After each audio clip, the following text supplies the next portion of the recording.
10th problem, both English medium, Tamil medium. பார்த்துக்குங்க. Problem 10th problem.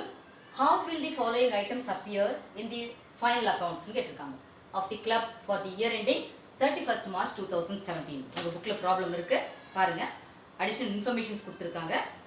Received subscription of rupees 40,000 during the year 2016-17. சரியா? அப்போ இந்த 2016-17 வந்து நடப்பாண்டு. அந்த ஆண்டுல உங்களுக்கு சப்ஸ்கிரிப்ஷன் எவ்வளவு கிடைச்சிருக்கு? 40,000 கிடைச்சிருக்கு. This includes subscription of 5,000 for 2015-16 and rupees 3,000 for the year 2017-18. இந்த 40,000ல the 5,000ம் 3,000ம் இன்க்ளூட் ஆயிருக்கு அப்படி சொல்றாங்க. சரியா?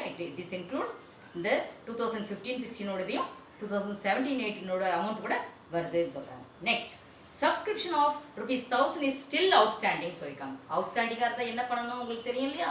என்ன பண்ணணும்? ஆட் பண்ணணும். ஏற்கனவே ரிசீவ் பண்ணியிருந்தா மைனஸ் பண்ணணும். இவ்வளவுதான் நம்மளுடைய கணக்கு. நம்ம இப்போ என்ன தயாரிக்க போறோம்னு சொன்னா இன்கம் அண்ட் எக்ஸ்பெண்டிச்சர் ஸ்டேட்மெண்ட் தயாரிக்க போறோம். அது கண்டிப்பா மேல எழுதணும்.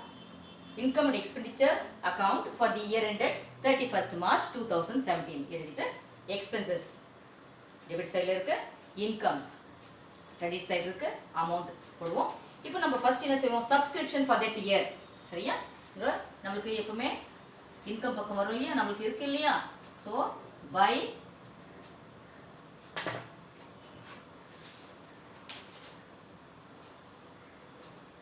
by subscription. By subscription for that year. எந்த இயர் இது? 2016-17.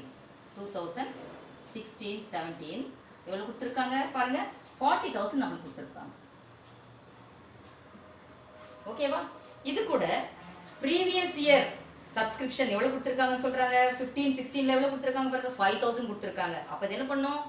ஏற்கனவே நம்ம அட்வான்ஸா வாங்குனதால மைனஸ் பண்ணணும். சரியா?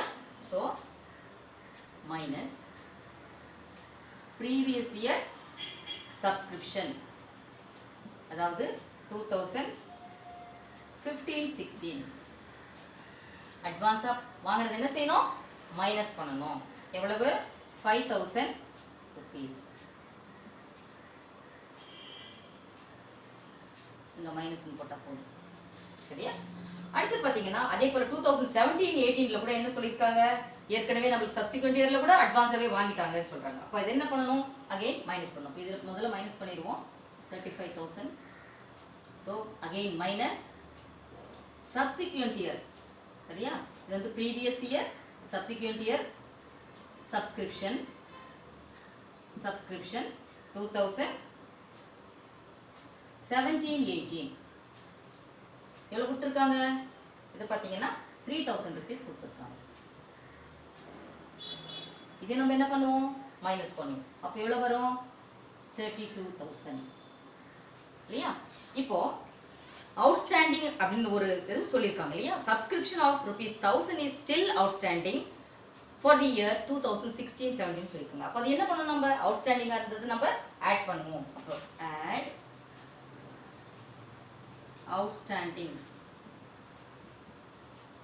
outstanding subscription. இது எந்த இயர் கொடுத்திருக்காங்க? 2016-17 கொடுத்திருக்காங்க. சரியா? இது என்ன பண்ணோம்? ஆட் பண்ணோம். சோ டோட்டல் எவ்வளவு வரும்?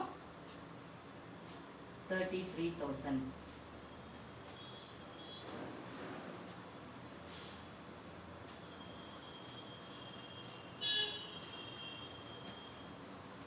ஓகேவா?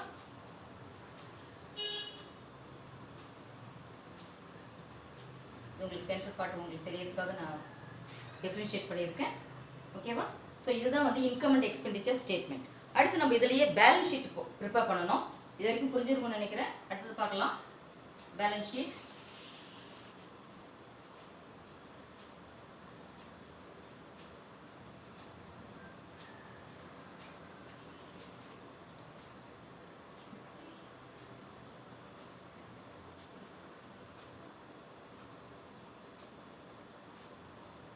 பேலன்ஸ் ஷீட்டுக்கு என்ன ஃபார்மேட்? liabilities and assets இல்லையா?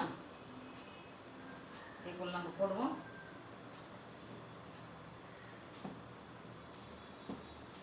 liabilities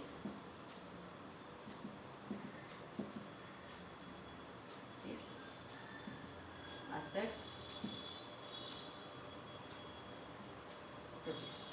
இப்போ பார்த்தீங்கன்னா நம்மளுக்கு சப்ஸ்கிரிப்ஷன் அவுட்ஸ்டாண்டிங் அப்படின்றது நம்மளுக்கு வர வேண்டிய ஒன்று. அப்போ அது நம்ம சொத்தா என்ன? கண்டிப்பாக அது ஒரு சொத்து. அதனால சப்ஸ்கிரிப்ஷன் அவுட்ஸ்டாண்டிங் எந்த இயர்ல கொடுத்துருக்காங்க? அவுட்ஸ்டாண்டிங் 2016-17 கொடுத்துருக்காங்க இல்லையா? எவ்வளோ ரூபாய் கொடுத்துருக்காங்க? 1000 rupees. அது நம்ம போட்டுருவோம். அதே போல் சப்ஸ்கிரிப்ஷன் ரிசீவ்ட் இன் அட்வான்ஸ்னு கொடுத்துருக்காங்க இல்லையா? எங்கே கொடுத்துருக்காங்க?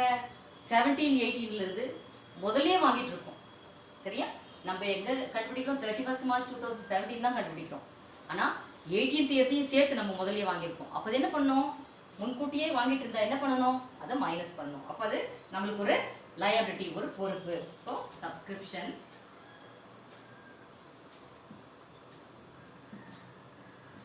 received in advance, அந்த இயர்லாம் மென்ஷன் பண்ணிக்கோங்க. 2017-18 இந்த இயர்ல நம்ம கொடுத்துருக்காங்க. எவ்வளோ கொடுத்துருக்காங்க? ₹3000 கொடுத்துருக்காங்க. அவ்வளோதான். இதோட நம்ம ஸ்டேட்மெண்ட்டை முடிச்சிருக்கோம். இதில் வந்து நீங்கள் கேட்கக்கூடாது, அசட் சைடில் 1000 rupees தான் இருக்குது, லைபிலிட்டி சைடில் எவ்வளோ இருக்குது, நம்ம எப்படி கண்டுபிடிக்கணும்? இப்போ இதை கண்டுபிடிக்கும் போது நம்ம பார்க்கும்போது அசட் சைடு வந்து கம்மியாக இருக்குது, லைபிலிட்டி சைடு அதிகமாக இருக்குன்னு சொன்னால் பொறுப்புகள் அதிகமாக இருக்குன்னு அர்த்தம், செலவினங்கள் அதிகமாக செஞ்சுருக்குன்னு அர்த்தம். அப்போ என்ன பண்ணணும்? அந்த நிதி நிறுவனமானது என்ன பண்ணணும்? நிதி நிறுவனமாக இருக்கட்டும், அல்லது அறக்கட்டளை நிறுவனங்களாக இருக்கட்டும், சேவை செய்கின்ற நிறுவனங்களாக இருக்கட்டும், அவங்களுக்கு என்ன கிடைச்சிருக்குதுன்னு பார்த்துட்டு அதுக்கு தகுந்த மாதிரி அவங்களுடைய நடவடிக்கைகளை மாற்றிப்பாங்க. அதுக்காக தான் இந்த ஸ்டேட்மெண்ட்ஸ் எல்லாம் வந்து ப்ரிப்பேர் பண்ணுறது. சரியா? புரிஞ்சிருக்கும்னு நினைக்கிறேன். திருப்பி ஒரு முறை ரிவைஸ் பண்ணி பாருங்கள். Thank you children.